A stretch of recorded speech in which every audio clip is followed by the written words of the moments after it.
دنیا کی تمام چیزیں لوٹ کے آ سکتی ہیں، وقت ایسی چیز ہے جو لوٹ کر نہیں آنے والی، وقت ایسی چیز ہے جو لوٹ کر نہیں آنے والی ہے، تو وقت اسی شخص کو دیجئے جو شخص آپ کے دیے گئے وقت کا خیال رکھے اور اس کا صحیح استعمال کرے۔ چلیے آئیے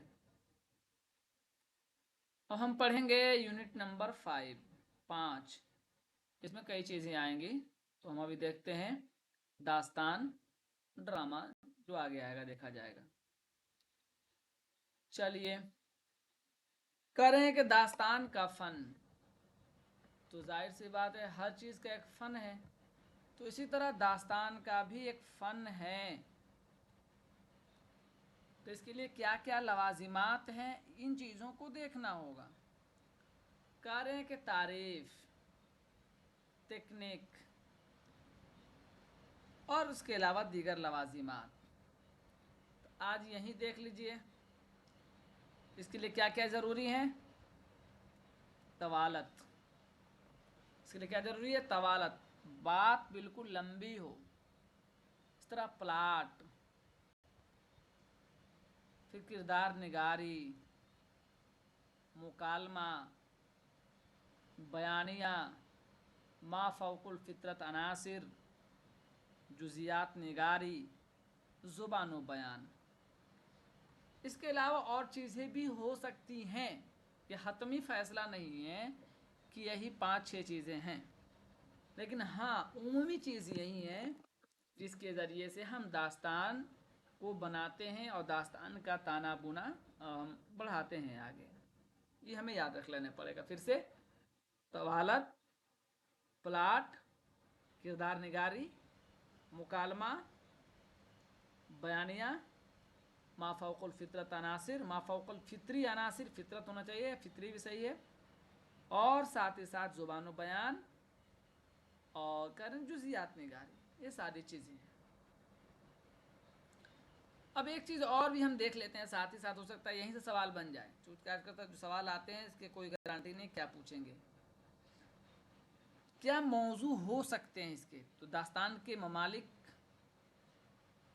و مقامات، ممالک مثال کے طور پر شہر حیدرآباد، اور اس میں مقام کیا؟ تو گولکنڈہ، اخلاقیات کا درس، تہذیب کی عکاسی، شان و شوکت کی عکاسی، تہذیب و معاشرت کی عکاسی اور اختتام۔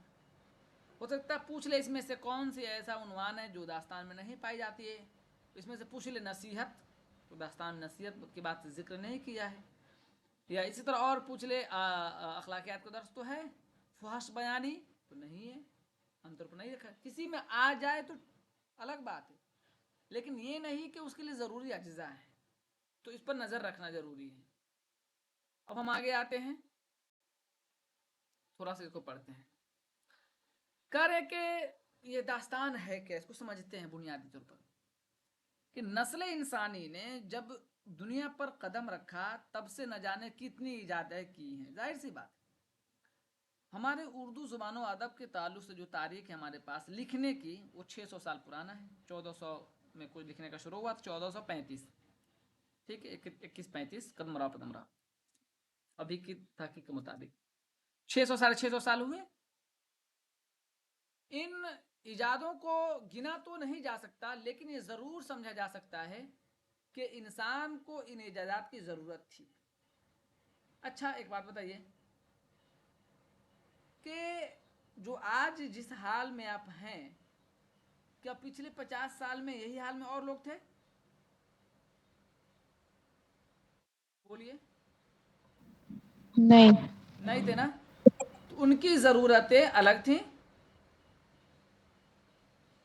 ان کی رہائش، ان کے کھان پان کے طور طریقے سب الگ تھے، تو ان کی اپنی ایجادات تھی۔ میں کچھ دن پہلے گھومنے گیا تھا آرکو ویلی، وائزیک، یہ بہت مشہور جگہ ہیں، اور گیا تو گھومنے، وہاں ہم نے ناشتہ لیا نا، تو کیلے کے پتے پر ناشتہ دیا تھا، کیلا کے پتا پر۔ تو میں زندگی میں اس سے پہلے کیلا کے پتا پر نہیں کھایا تھا، تو مجھے تھوڑا لگا کہ ارے یار لاؤ کھا ہی لیتے ہیں، تو سنتے تھے یا اور لوگ کھاتے بھی ہیں، میرے دوست خوب ایک دم خوش خوش. میں کہ لاؤ تجربے کے حساب سے صرف کھاتے ہیں، ضرورت کے حساب سے نہیں، تجربے کے لیے کھایا اس کو. تو یہ کہنا چاہ رہے ہیں کہ حسب ضرورت نسل انسانی نے اپنے اپنے طرف سے ایجادات کیے ہیں. ٹھیک ہے، اشاروں کے ذریعے، علامات کے ذریعے، جنگلات میں زندگی گزارے ہیں. آپ لوگوں نے بھیت کا گھر دیکھا ہے؟ بھیت مطلب مٹی کا گھر، جس کی دیواریں مٹی کی ہوتی ہیں. آپ نے کس نے دیکھا ہے؟ کمنٹ کیجیے. سمرین خاتون دیکھا، اعجاز، عائشہ، شاکرہ، عائشہ، شبستہ دیکھا. مطلب میں نے دیکھا ہے. اب مجھے لگتا ہے، مجھے خوب یاد ہے کہ میں نے اس میں رات گزاری ہے. اتنا مجھے یاد آ رہا ہے کہ میں نے اس میں رات گزاری. تو وہ اس زمانے کی جائیداد تھی. اور آج کی جائیداد کیا ہے؟ اب تو لوگ جو ہے کہ اینٹ چھوڑ کر سیمنٹ والے اینٹ لا رہے ہیں، ایک سے ایک ڈیزائن ہے.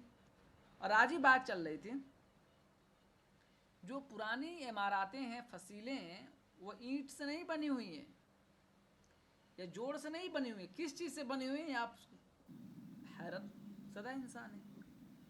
چونکہ ان دیواروں پر جو لکھی ہوئی چیزیں ہیں وہ ہمارے ادبی سرمایہ کے لیے نہایت اہم اور ضروری چیزیں ہیں. متنی تنقید جب پڑھیں گے آپ پی ایچ ڈی میں، اگر پڑھایا جائے گا تو جہاں سے بھی آپ کر رہے ہیں، نہیں پڑھیں ہو تو پڑھ لیجئے گا. خلق انجم کی کتاب ہے، گیان چندن کی جو کتاب ہے تحقیق کا فن، اس کے میں ایک باب باندھا ہے انہوں نے. یہ سب بہت ضروری ہے جاننا، کیونکہ ابھی آپ جب کام کریں گے تنقید پر، تحقیق پر جاننا ضروری ہے، پرانے نسخوں پر بہت ضروری ہے. تو چلیے، یہ اس کی پیراگراف کی باتیں ہیں. اسی طرح کیا ہے کہ پرانے زمانے کی جو یادیں ہیں وابستہ ہیں. مثال میں نے کہا رانچی آؤں گا. کیوں آؤں گا؟ کیا حیدرآباد میں کھانا نہیں ملتا؟ مجھے لگتا ہے ہندوستان میں اچھے اچھے کھانا ملتے ہوں گے نا، اگر تو حیدرآباد میں ملتے ہوں گے. اور ان دنوں اس ہفتے میں تو میرے لیے بہار ہی بہار ہیں. تو گھر سے لوگ آئے ہوئے ہیں مست. ہمیں تو 2 ٹائم 3 ٹائم روز جانا پڑ رہا ہے ہوٹل میں. لیکن اس لیے وہاں جانے کا میں نے خواہش ظاہر کیا کہ وہاں کی یادیں ہوں گی، وہاں کی چیزیں ہوں گی. جیسے آپ نے وہ ناول پڑھی ہے جو ہے کہ جس میں رانچی کا ہی تو ذکر ہے نا، جھریا. اور جو اب داخل نصاب بھی ہے، کیا نام ہے بتائیے، کوئی کمنٹ کیجیے. الیاس احمد گدی کی کوئلے پر جو ہے فائر ایریا. Fire area. یہ سب چیزیں ہیں. اسی طرح آگے آ جائیے. پھر زبان و ادب میں چڑھاؤ اترا ہوا اور کہانی لوگ کہتے تھے، گڑھتے تھے. جھوٹ ہے یا سچ اس سے مطلب نہیں ہوتا تھا. وقت گزارنے کے لیے کہانی لوگ کہتے تھے. اور ما فوق الفطرت تناسب، اس لیے جیسے کہتے ہیں نا بچوں کو آج بھی، ارے سو جا ورنہ گدڑ آئے گا. اب ظاہر سی بات ہے، اس زمانے میں گدڑ کی آواز سن لینا یہ تو ایک سمجھیے کہ آج سے 50 سال بعد آنے والی نسل کے لیے بیانیہ ہو جائے گا، چونکہ ساری چیزیں ختم ہو رہی دن بدن. لیکن میں بتا دوں کہ میرے گاؤں میں آج بھی باغ آیا ہوا شیر ہے. 5-6-7 لوگوں کو زخمی بھی کر دیا ہے. اور اس کو جو اس وبھاگ کے جو پولیس ہیں کامیاب نہیں ہو پا رہے، حالت خراب ہے لوگوں. یہ سب چیزیں میں بیان ہوتی تھی. اب ہم آئیں گے اس میں کہ داستان کیا ترکیبی کو جانے. تھوڑا سا ہم آپ کو پڑھوانا چاہ رہے ہیں کہیں سے، تاکہ چلیے آپ میں سے کون پڑھے گا؟ چلیے تانیہ پڑھیے، یہاں سے پڑھ جائے، میں نے نشان لگایا ہے. زبان کی ایجاد کے بعد ادب کا نشو و نما ہونا ایک فطری عمل ہے. ادب کی 2 خاص شاخیں یعنی شاعری اور نثر ہے جو قدیم زمانے سے کتب کی شکل میں موجود ہے. نثری ادب میں یوں تو بہت سی اصناف آتی ہے، لیکن فکشن یعنی افسانوی ادب کی اپنی اہمیت ہے. نثر میں بہت سی اصناف لکھی گئی، لیکن جو مقبولیت فکشن کے حصے میں ہے وہ نثر کی کسی صنف کے حصے میں نہیں آئی. افسانوی ادب ایک ایسی شاخ ہے جو قصے، کہانیوں اور واقعات پر مبنی ہے. بعض اوقات اس میں حقیقت نگاری سے کام لیا جاتا ہے اور بیشتر اوقات اس میں شامل ہونے والے اجزاء چھوٹے ہوتے ہیں، لیکن ماننا پڑتا ہے کہ کہانی چھوٹی